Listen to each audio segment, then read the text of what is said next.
Baik, selamat pagi semuanya. Perkenalkan, nama saya Kadek Bagus Adi Mahadipa dengan NIM 1817051156. Di sini saya dari Prodi S1 Akuntansi, Fakultas Ekonomi, Universitas Pendidikan Indonesia. Sebelumnya, saya ucapkan selamat datang kepada pembimbing utama saya atas nama Bapak Nyoman Ari Surya Darmawan, SE AK MSI. Kemudian, saya ucapkan selamat datang kepada pembimbing atas nama Bapak Ibu Julianto, SE MSI AK, serta dosen penelaah atas nama Ibu Dr. Nikade Sinarwati, SE MSI AK. Baik, langsung saja di sini saya akan mempresentasikan mengenai proposal dengan judul Pengaruh Digitalisasi terhadap Harga Saham Sektor Perbankan dengan studi kasus pada sektor perbankan di Bursa Efek Indonesia periode 2019 sampai 2021. Materi presentasi yang akan saya jelaskan di sini yang pertama mengenai pendahuluan, kemudian kajian teori, dan yang terakhir metode penelitian. Baik, langsung saja ke latar belakang. Bank merupakan suatu lembaga kepercayaan masyarakat yang digunakan untuk menyimpan uang dan percayakan bank dalam mengelola keuangannya. Bank secara operasional dibedakan menjadi dua, antara lain bank konvensional dan bank syariah. Bank konvensional adalah suatu bank yang melaksanakan kegiatan usahanya secara konvensional dan berdasarkan prosedur atau ketentuan yang telah ditetapkan. Seperti yang diketahui, perbankan merupakan salah satu sektor yang dapat membantu meningkatkan perekonomian Indonesia. Perbankan meningkatkan pertumbuhan Indonesia dengan sumber pendapatan yang diperoleh oleh bank itu sendiri. Sumber pendapatan bank dapat berupa margin dari bunga perbankan, fee-based income, dan lain-lain. Menurut ASKI, pada tahun 2017, saham sebagai salah satu alternatif media investasi memiliki potensi tingkat keuntungan dan kerugian yang lebih besar dibandingkan media investasi lainnya dalam jangka panjang. Tanda lilin pada tahun 2007 menyatakan bahwa saham merupakan bukti kepemilikan atas aset perusahaan yang menerbitkan saham. Dengan memiliki saham suatu perusahaan, maka investor akan punya hak atas pendapatan dan kekayaan perusahaan setelah dikurangi dengan pembayaran semua kewajiban perusahaan.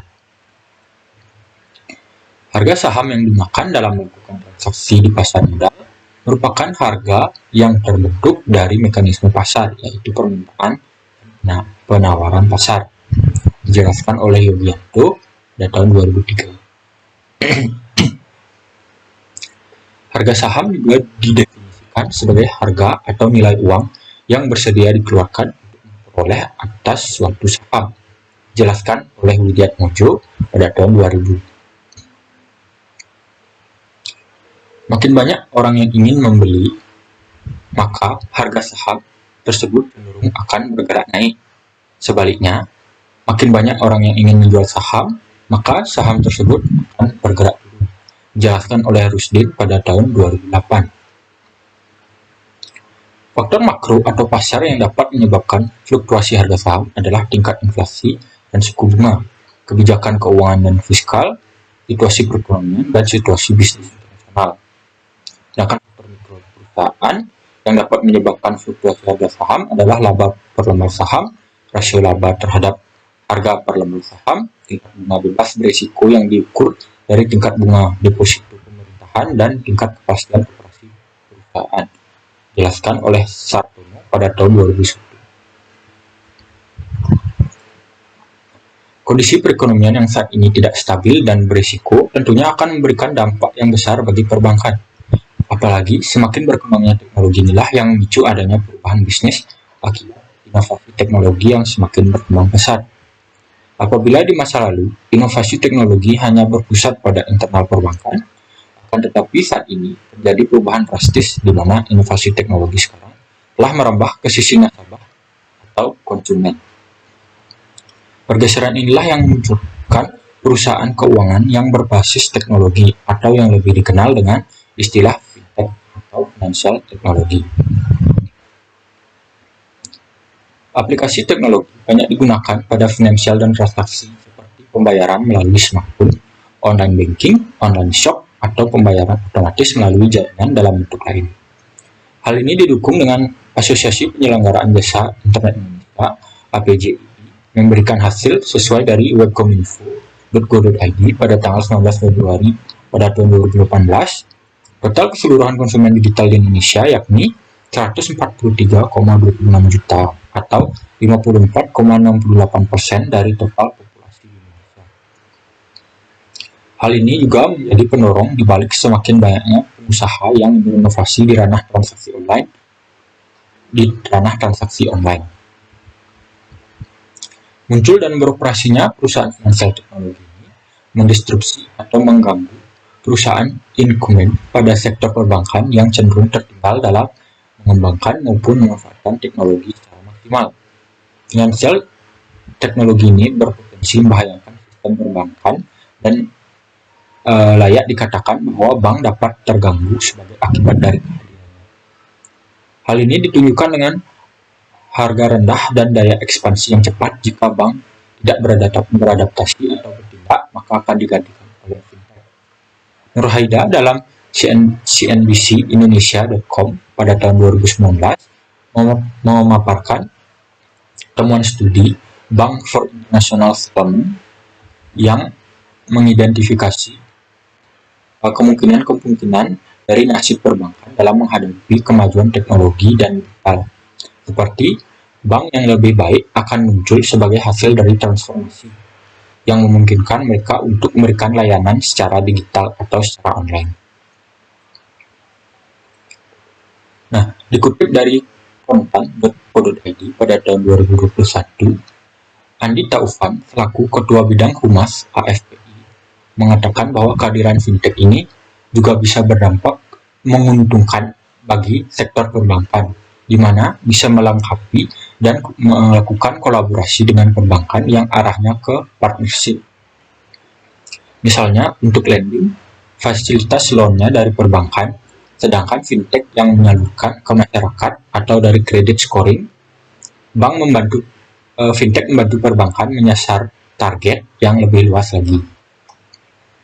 Asosiasi Fintech Pendanaan Bersama Indonesia atau AFPI menyatakan kehadiran fintech telah memberikan solusi yang bisa melengkapi ekosistem perbankan melalui berbagai layanan yang diberikan.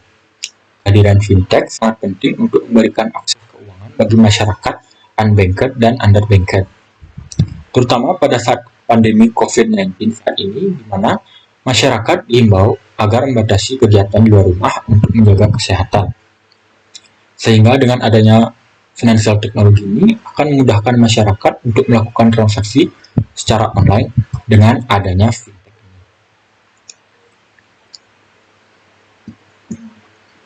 Nah, dikutip dari katadata.co.id pada tahun 2022, tercatat dua bank kecil yang telah diakuisisi oleh perusahaan fintech yang asetnya melonjak naik.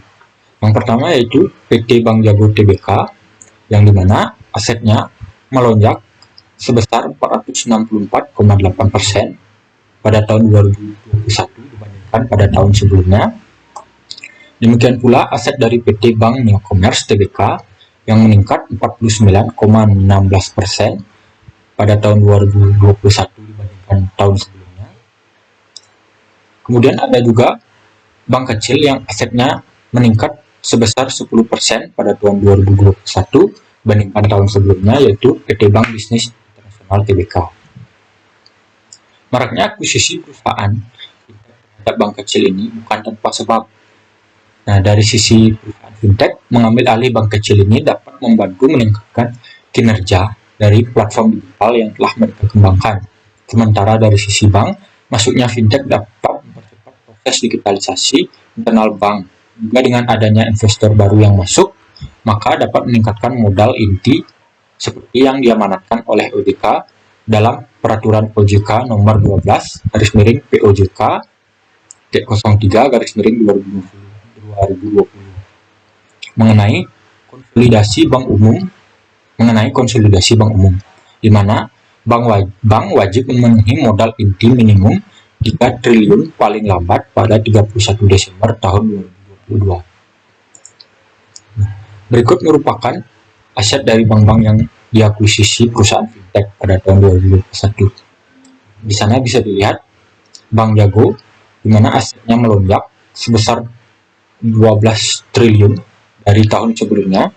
Kemudian Bank Neo Commerce yang melonjak 8 triliun dari tahun sebelumnya, serta Bank Bisnis Internasional yang asetnya melonjak 1,59 triliun. Baik, selanjutnya merupakan dasar penelitian yang saya buat. Nah, dasar penelitian yang saya buat ini merujuk pada penelitian dari ASRI pada tahun 2017 yang menggunakan variabel ROA, ROE, dan BOPU sebagai variabel bebasnya. Nah, berdasarkan penelitian tersebut, penelitian saya di sini menggunakan variabel ROA, BOPU, dan CHARS sebagai variabel bebasnya. Keterbaruan yang dipakai di sini berdasarkan acuan dari penelitian sebelumnya. Variabel baru yang saya gunakan di sini merupakan CHARS serta pemilihan periode, yaitu tahun 2019 sampai 2021, dan ada juga penggunaan kriteria baru, yaitu saya menggunakan top 50 biggest capitalization market. Nah, penerapan dari variabel ROA dan CHARS di sini berfungsi untuk mengetahui bagaimana efisiensi dari manajemen mengelola aset-aset yang dimiliki oleh perusahaan, serta untuk mengetahui bagaimana manajemen menggunakan asetnya untuk menanggulangi risiko yang akan terjadi pada perusahaan di masa yang akan datang. Karena semakin tinggi CHARS, maka semakin baik kemampuan bank untuk menanggung risiko dari setiap aktiva produktif yang berisiko. Untuk penerapan variabel BOPU digunakan untuk mengetahui bagaimana kualitas aset yang dimiliki oleh bank berdasarkan cadangan kerugian penurunan nilai atau disingkat CKPN. Karena jika CKPN tinggi, berarti BOPU dari perusahaan tersebut juga akan tinggi. Baik, selanjutnya saya akan menjelaskan mengenai identifikasi permasalahan penelitian. Nah, berdasarkan dari penjabaran latar belakang tadi, dapat diidentifikasikan masalah penelitian yang dilakukan, yaitu yang pertama, dengan adanya fintech ini yang sudah menginvasi di Indonesia, banyak sektor perbankan yang ingin menerapkan sistem yang bersifat efisien seperti layanan keuangan secara online, sehingga para nasabah tidak perlu datang ke tempat secara langsung. Kedua, terdapat dua perusahaan perbankan yang asetnya melonjak atau meningkat secara drastis, yaitu PT Bank Jago Tbk serta PT Bank Neo Commerce Tbk. Dan yang ketiga, banyaknya perusahaan fintech yang mulai mengakuisisi bank-bank kecil yang bertujuan untuk membantu meningkatkan kinerja dari platform digital yang telah mereka kembangkan. Kemudian pembatasan masalah yang ditetapkan dalam riset tersebut ini bertujuan agar riset menjadi lebih optimal, jelas, dan terfokus. Nah, pembatasan masalah ini antara lain yang pertama, penelitian ini menggunakan populasi dan sampel di perusahaan perbankan yang terdaftar di Bursa Efek Indonesia. Kemudian yang kedua, periode pengamatan yang dilakukan adalah tahun 2019 sampai dengan 2021.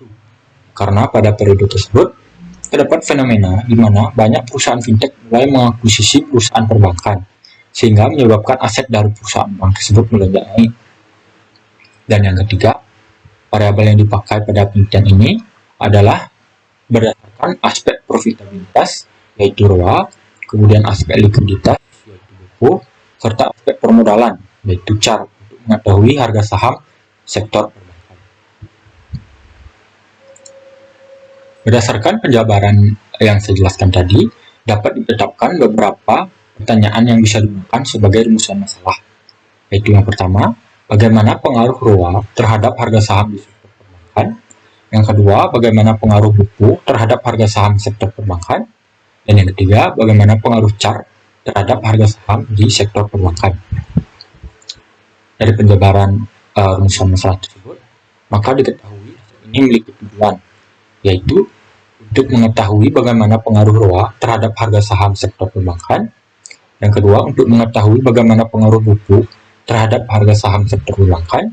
Dan yang ketiga, untuk mengetahui bagaimana pengaruh CHARS terhadap harga saham sektor perbankan. Kemudian manfaat hasil dari penelitian ini. Hasil penelitian ini diharapkan mampu berkontribusi dalam perkembangan sektor perbankan dan berbagai aspek yang membantu pertumbuhan perbankan di Indonesia. Adapun beberapa manfaat yang didapat, yaitu manfaat teoritis dan manfaat praktis. Pada manfaat teoritis, riset ini mampu menjadi referensi untuk riset kedepannya terkait harga saham sektor perbankan, serta hasil penelitian ini diharapkan bisa mengembangkan teori mengenai harga saham sektor perbankan. Untuk manfaat praktis, bagi perusahaan, riset ini diharapkan bisa berkontribusi pada pengetahuan mengenai harga saham sektor perbankan di Indonesia. Bagi Undiksa, riset ini diharapkan bisa berkontribusi pada pengetahuan mengenai harga saham sektor perbankan di Indonesia, sehingga mampu membantu perkembangan referensi ilmu pengetahuan bagi sivitas akademika Undiksa.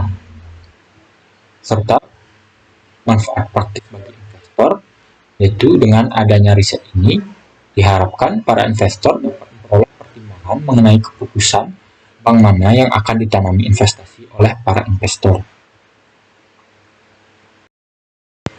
Baik, lanjut pada kajian teori. Nah, landasan teori yang saya gunakan di sini adalah teori sinyal, kinerja keuangan, harga saham, return on asset, beban operasional, pendapatan operasional, serta capital adequacy ratio. Nah, teori sinyal di sini berdasarkan Brigham dan Houston pada tahun 2011. Teori sinyal dimanfaatkan oleh perusahaan sebagai pemberi arahan kepada calon investor tentang bagaimana manajer menilai potensi perusahaan. Teori kinerja keuangan di sini menurut Tamara pada tahun 2021, kinerja keuangan menjadi dasar capaian manajer saat mengelola finansial perusahaan. Terdapat beberapa penelitian yang menjelaskan bahwa kinerja keuangan dan nilai perusahaan memiliki hubungan yang lurus. Kemudian, teori yang ketiga yaitu harga saham. Menurut Purnamasari pada tahun 2017, harga saham merupakan salah satu indikator keberhasilan pengelolaan perusahaan perbankan. Karena jika harga saham satu perusahaan mengalami kenaikan, akan banyak investor yang tertarik untuk berinvestasi di perusahaan tersebut. Kemudian teori yang keempat yaitu return on asset atau disingkat ROA. ROA adalah rasio profitabilitas yang dipakai guna mengetahui efektivitas perusahaan ketika menciptakan laba dengan menggunakan total aktiva yang dimilikinya. Dijelaskan oleh Auric et al. Pada tahun 2021. Landasan teori yang kelima yaitu beban operasional terhadap pendapatan operasional atau disingkat BOPU. Menurut Denda Wijaya pada tahun 2009, rasio BOPU digunakan untuk mengukur tingkat efisiensi dan kemampuan bank dalam melakukan kegiatan operasinya.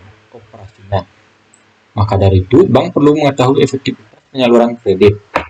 Salah satunya merupakan kegiatan operasional bank. Maka digunakan rasio BOPU atau beban operasional terhadap pendapatan operasional.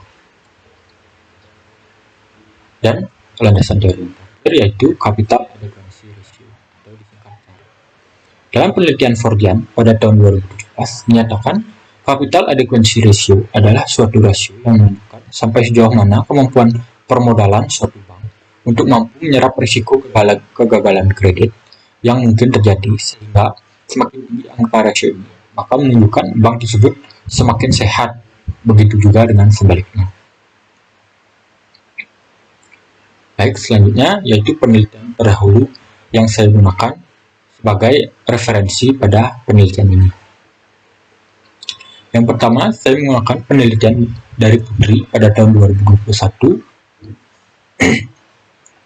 di mana dia menggunakan variabel profitabilitas, likuiditas, dan permodalan. Kemudian yang kedua, saya menggunakan penelitian dari Asri pada tahun 2017 di mana beliau menggunakan variabel penelitian ROA, ROE, dan BOPU. Yang ketiga, saya menggunakan penelitian dari Budianingsih pada tahun 2021 di mana beliau menggunakan variabel penelitian LDR, ROA, dan BOPU. Yang keempat, saya menggunakan penelitian dari Fordian pada tahun 2017 dengan variabel CHAR, LDR, dan EPS. Yang kelima, saya menggunakan penelitian dari Purnamasari pada tahun 2017 dengan variabel char, LDR, dan ROA. Setelah yang terakhir, saya menggunakan penelitian dari Viretio dan Sulasmiyati pada tahun 2017, di mana menggunakan variabel penelitian ROA, ROE, dan EPS. Nah, kemudian selanjutnya kerangka berpikir dan hipotesis. Bisa dilihat seperti yang ada di PowerPoint. Kerangka berpikir yang saya gunakan adalah menggunakan return on asset sebagai X1 atau hipotesis 1, kemudian beban operasional terhadap pendapatan operasional sebagai X2 atau hipotesis 2, serta capital adequacy ratio sebagai X3 atau hipotesis 3 terhadap harga saham sebagai Y atau variabel terikat. Nah, berdasarkan dari hasil penelitian yang sudah dilakukan sebelumnya, maka saya mendapat hipotesis sebagai berikut, di mana hipotesis 1, ROA berpengaruh positif terhadap nilai perusahaan. Yang kedua, BOPO berpengaruh negatif terhadap nilai perusahaan. Dan yang ketiga, CHAR berpengaruh negatif terhadap nilai perusahaan. Baik, selanjutnya di sini saya akan menjelaskan mengenai rancangan penelitiannya. Seperti yang bisa dilihat pada PowerPoint, di sini yang pertama yaitu menentukan latar belakang masalah, kemudian menentukan rumusan masalah, selanjutnya menentukan tujuan dan manfaat penelitian, kemudian kajian teori, menentukan hipotesis, pengumpulan data, barulah melakukan analisa data. Nah, di sini saya menggunakan analisis linear berganda, di mana yang pertama yaitu melakukan uji statistik deskriptif, kemudian uji asumsi klasik, di mana di dalamnya melakukan 4 uji. Yang pertama uji normalitas, uji multikolinearitas, uji autokorelasi, dan yang terakhir uji heteroskedasilitas. Kemudian setelah uji asumsi klasik, saya menggunakan uji koefisien determinasi, atau bisa dibilang Ajus R kuadrat. Kemudian yang terakhir melakukan uji hipotesis dengan melakukan uji T atau uji parsial. Setelah semua uji tersebut dilakukan, barulah bisa mendapatkan hasil analisis dan pembahasan.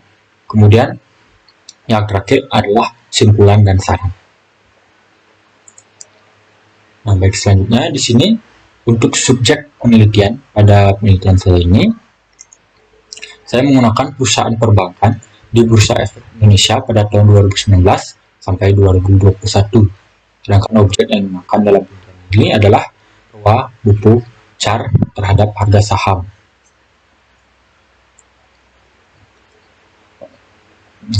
Populasi dari penelitian saya ini menggunakan perusahaan sektor perbankan yang sudah listing di Bursa Efek Indonesia pada periode 2019 sampai 2021. Nah, sampel yang saya gunakan di sini seperti bisa dilihat pada PowerPoint yang sudah diolah atau dikompres dengan hasil purposive sampling, di mana saya mendapatkan 10 perbankan, yaitu yang pertama Bank Raya Indonesia Tbk, yang kedua Bank Jago Tbk, yang ketiga Bank Sentral Asia Tbk, yang keempat Alobank Indonesia Tbk, yang kelima Bank Negara Indonesia Tbk, yang keenam Bank Rakyat Indonesia Tbk, yang ketujuh Bank Mandiri Tbk, yang kedelapan Bank Pertama Tbk, yang ke-9 Bank Syariah Indonesia Tbk, dan yang nomor 10 Bank Mega Tbk. Baik, selanjutnya yaitu mengenai variabel dan definisi operasional variabel penelitian. Di sini berdasarkan variabel yang saya gunakan, saya menggunakan return on asset atau ROA, di mana rumus ROA di sini adalah laba sebelum pajak dibagi rata-rata total aset dikali 100%. Kemudian BOPO dengan rumus biaya atau beban operasional dibagi pendapatan operasional dikali 100%. Serta CHAR dengan rumus modal dibagi aset pertimbang menurut risiko dikali 100%, dan yang ketiganya itu terhadap harga saham dari sektor perbankan. Kemudian metode pengumpulan data. Nah, data dari riset ini dihimpun dari website yang mempublikasikan laporan keuangan tahunan di bank seperti di Bursa Efek Indonesia, serta website resmi perusahaan perbankan yang memenuhi kriteria seperti sampel. Contohnya yaitu di idx.com. Selanjutnya yaitu teknik dari analisis data. Nah, seperti yang dijelaskan pada rancangan penelitian tadi, teknik analisis data yang saya gunakan yaitu yang pertama, analisis regresi berganda. Teknik analisis regresi berganda ini digunakan karena variabel bebas yang diteliti berjumlah lebih dari satu.